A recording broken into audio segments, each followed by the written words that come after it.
მზია ამაღლობელის ქმედება შეიძლება შეფასდეს მხოლოდ როგორც შეურაცხყოფა. როგორც მან თავად ბრძანა სხვათა შორის, მაგრამ მისდა გასაკვირად მინდა მას ვუთხრა, რომ შეურაცხყოფა არ არის სისხლის სამართლის კოდექსით დასჯადი ქმედება. მან ბრძანა, რომ მზიამ შეურაცხყოფა მიაყენა პოლიციელს. შესაბამისად, ასეთ პირობებში მისი ბრალდება და პატიმრობა გახლავთ უკანონო. პატივი და ღირსება არ გახლავთ სისხლის სამართლის კოდექსით დაცული ობიექტი.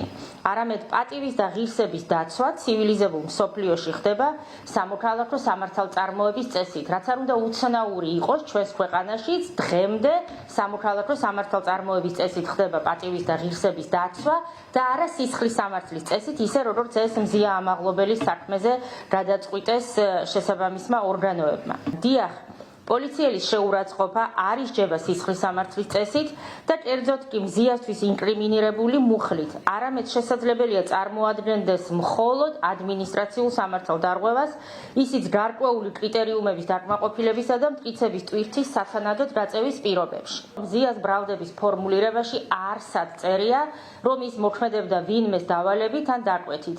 მისი ბრალდება უბრალოდ ამას არ ითვალისწინებს.